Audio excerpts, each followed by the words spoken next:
Bonjour chers élèves, aujourd'hui nous allons travailler ensemble une leçon de grammaire concernant un temps du passé, d'accord? C'est l'imparfait. Alors, pour la formation de l'imparfait, d'abord on doit conjuguer le verbe avec le pronom nous au présent. C'est-à-dire, par exemple, on va prendre un petit exemple, le verbe marcher. Alors c'est le premier groupe. D'abord, on va le conjuguer avec le pronom nous, c'est nous marchons. Deuxièmement, on va supprimer le nous, le ONS, on a un radical. Avec ce radical, on va ajouter des terminaisons qu'on va dire tout de suite. Deuxièmement, on va prendre un autre exemple avec le deuxième groupe, par exemple le verbe finir. Mais faites attention que vous devez faire la bonne conjugaison, s'il vous plaît. Verbe finir avec le nous, c'est nous finissons. Ainsi de suite, on va supprimer le nous et le ONS seulement. Alors, c'est le radical, c'est comme ça, qui se termine en 2S. Troisième exemple avec un verbe du troisième groupe, par exemple le verbe écrire. Alors, on dit nous écrivons. Ici, c'est la même chose, et ça, c'est le radical. Pour les terminaisons de l'imparfait, c'est. Alors, le je, c'est AIS, tu, AIS, il, elle, c'est AIT, nous, IOS, vous, IEZ, il avec S, elle avec S aussi, c'est AIENP. Il n'y a pas de problème avec les terminaisons, mais le problème le plus important, c'est la conjugaison. Vous devez faire correctement la conjugaison avec premier groupe, deuxième groupe, troisième groupe. D'abord, il n'y a pas de problème avec le premier groupe parce que c'est très facile, bien sûr, mais parfois, on trouve quelques problèmes, surtout avec les verbes irréguliers. On va prendre un petit exemple avec, par exemple, le verbe faire. Verbe faire, d'abord, je veux le conjuguer avec le nous. D'abord, au présent, c'est nous faisons. Première personne du pluriel. Alors, on va supprimer le nous, le ONS. Alors, j'ai le radical comme ça. Je vais ajouter les terminaisons sur chaque radical, comme vous allez voir maintenant tout de suite. Alors, le je, c'est toujours AIS, le tu, AIS, il, elle, AIT, le nous, IOS, vous, IEZ, il avec S, elle avec S, AIENT. Il n'y a pas de problème, comme je vous ai dit, mais faites attention aux conjugaisons. La conjugaison doit être correcte, s'il vous plaît. On va prendre un autre exemple. On va voir verbe, par exemple, le verbe dire. C'est la même chose. C'est nous disons. Alors, nous disons, c'est la même chose aussi, le radical. Alors, faites attention à cette conjugaison, s'il vous plaît. Ça, c'est la formation de l'imparfait. Les terminaisons, il n'y a pas de problème, mais faites attention à la conjugaison avec la première personne du pluriel, c'est le nous. Et on va ajouter les terminaisons qui sont AIS, AIS, AIT, IONS, IEZ, AIENT. Ça, c'est la formation en général de l'imparfait. Il n'y a pas de problème avec ça, bien sûr. Et je suis sûr que vous êtes tous bien.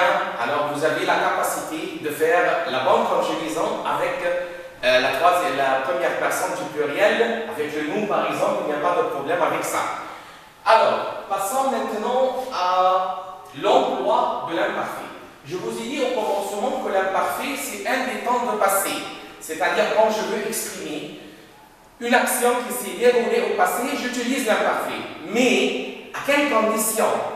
Avec quelle situation j'utilise l'imparfait? Il y a quelques situations précises dans lesquelles je dois utiliser l'imparfait. On va les voir tout de suite maintenant. Et c'est très facile, il n'y a pas de problème. Première chose, ici, pour utiliser l'imparfait, pour exprimer, toujours pour exprimer le passé, passé. On va voir ensemble tout de suite. Première chose pour utiliser l'imparfait, c'est description au passé. La description, monsieur, bien sûr, on a pris premier semestre, le présent, c'est le temps de la description, oui, bien sûr, mais si je fais une description au passé, même si hier, alors j'utilise toujours l'imparfait. Par exemple, hier, il y avait de la pluie, par exemple. Et je veux dire, par exemple, je vais faire comme ça une description. Alors, dans ce cas, je veux dire hier, bien sûr, il pleuvait. Ici, pourquoi j'ai utilisé l'imparfait? Il y avait de la neige aussi. Il y avait de la neige. Pourquoi je n'ai pas dit il y a eu de la neige? Parce que je fais une description. Puisque vous faites une description dans le passé, vous devez utiliser l'imparfait. Mais si vous faites bien sûr une description au présent, maintenant, actuellement, vous êtes libre à utiliser le présent, il n'y a pas de problème pour ça. Mais vous faites une description au passé, toujours. Il y a bien sûr quelques-uns qui vont dire oui, hier, c'est un mot-clé du passé composé, monsieur. Oui, hier, un mot du passé composé. Hier aussi, c'est un mot-clé du passé en général. Puisqu'il y a une description au passé, j'utilise toujours l'imparfait. Ça, c'est la première chose. D'accord? Deuxième emploi dans le passé composé, deuxième emploi, c'est une habitude. C'est-à-dire, qu'est-ce que l'habitude? Une répétition dans le passé. Par exemple, l'année dernière,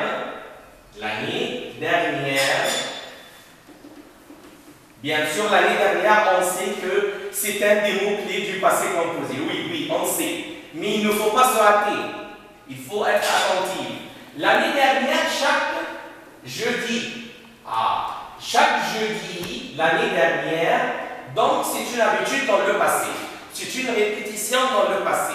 Puisqu'il y a une répétition dans le passé, on utilise toujours l'imparfait. C'est-à-dire, l'année dernière, chaque jeudi, j'allais au cinéma, par exemple. Monsieur, pourquoi on n'a pas utilisé le passé composé? Parce que c'est une habitude dans le passé, une répétition. Par exemple, le mois dernier, chaque vendredi, je visitais ma grand-mère. Par exemple, l'été dernier, chaque matin, j'allais à la plage. Tout ça, vous devez utiliser l'imparfait. Alors, rappelons tout de suite l'imparfait. Je dois conjuguer le verbe avec le pronom nous. Je dois, après ça, supprimer le nous, supprimer le ONS. Le radical, on ajoute sur le radical les terminaisons de l'imparfait qui sont, avec le je, AIS, tu, AIS, il, elle, AIT, nous, IONS, vous, IEZ, il avec S, elle avec S, AIEN. L'emploi de l'imparfait. Description dans le passé. Si vous faites une description dans le passé, alors toujours à l'imparfait. Une habitude, s'il y a une habitude, une répétition dans le passé, toujours on utilise l'imparfait. Dernièrement, alors ici, c'est quelque chose qui a une relation avec la concordance des temps. Si deux actions qui se sont passées, d'abord, dans le passé, il y a deux actions qui se sont déroulées dans le passé. Par exemple, moi, j'étudie mes leçons, mon père entre. Mais au passé, comment je peux dire ça? D'abord, l'action la plus longue. L'action, qu'est-ce que ça veut dire l'action la plus longue? C'est-à-dire l'action qui s'est déroulée premièrement. Ça, c'est l'action la plus longue. Par exemple, j'étudie, alors ça, c'est la première action. Deuxième action, papa entre. Alors, il y a deux actions dans le passé. Comment je peux les aménager? Premièrement, l'action la plus longue, toujours à l'imparfait. Parce que d'abord, j'étudie ma leçon, oui, et après ça, il y a une deuxième action qui a coupé l'action la plus longue. Par exemple, j'étudiais mes leçons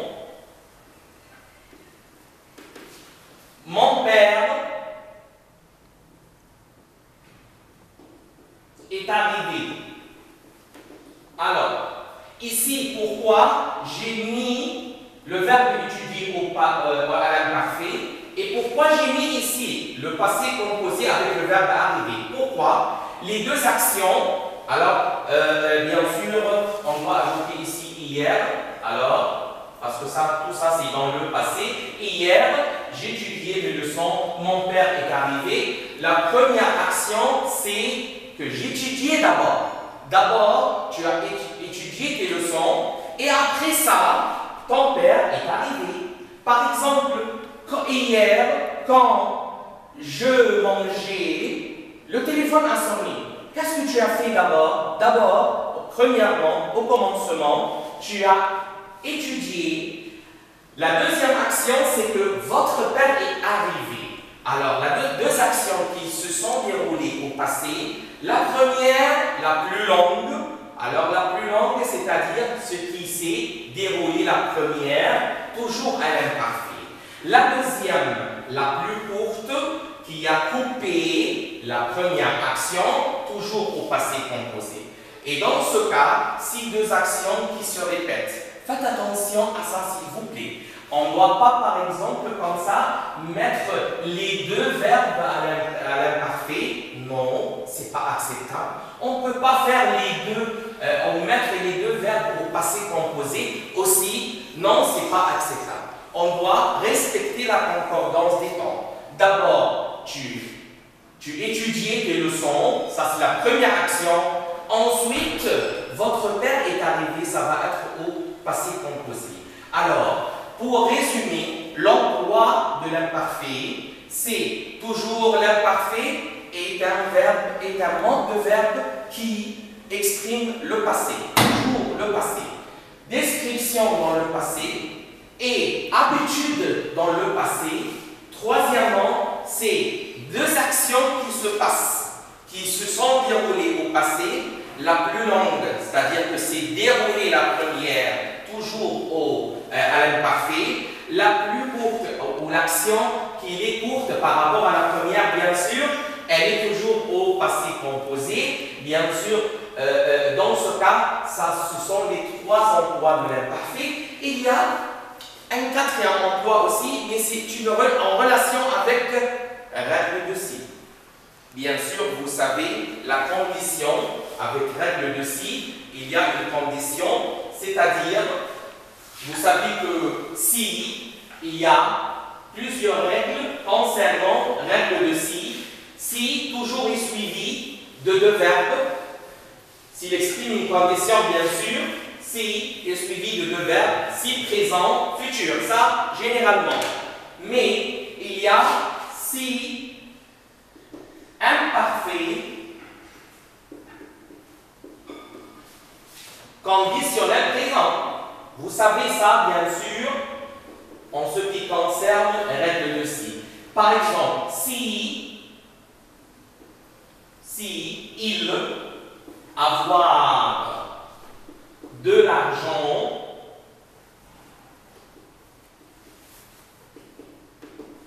il ferait la tour du monde.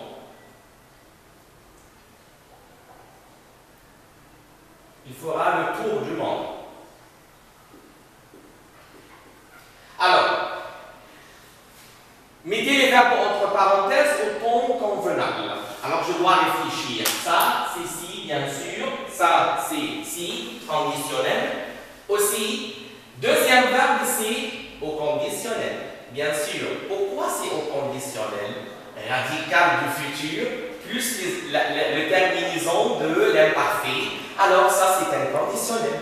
Alors, puisqu'il y a si, il y a un verbe au conditionnel. On a dit si imparfait, conditionnel présent. Donc, verbe avoir sera mis à l'imparfait. On va dire s'il avait de l'argent, il ferait le tour du monde. Et dans ce cas, faites attention que, règle de si, on doit utiliser bien sûr l'imparfait. Dans ce cas, bien sûr, dans ce cas seulement. Alors, pour récapituler, enfin, alors l'imparfait, c'est un temps du passé. On l'utilise seulement pour faire une description dans le passé. Par exemple, vous allez faire la description du temps ou de n'importe quoi. Deuxièmement, c'est pour exprimer une habitude que vous faites dans le passé. Troisièmement, s'il y a deux actions qui se déroulent dans le passé, la première, bien sûr, la plus longue, alors c'est à l'imparfait, mais le plus court, ce qui a coupé toujours, bien sûr, dans le passé composé. Enfin, avec règle de si, n'oublie pas ce cas si imparfait conditionnel. Alors, pour les terminaisons de l'imparfait, c'est toujours AIS, AIS, AIT, IONS, IEZ, IENT, mais d'abord, on doit conjuguer le verbe avec le nous.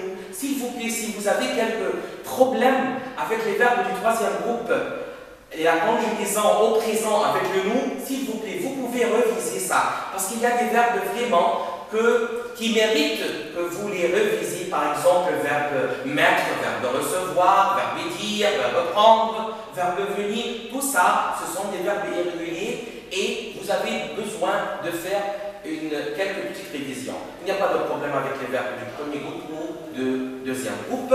Comme ça, on a terminé notre leçon. J'espère que vous avez bien compris. Je vous souhaite très bonne journée et merci.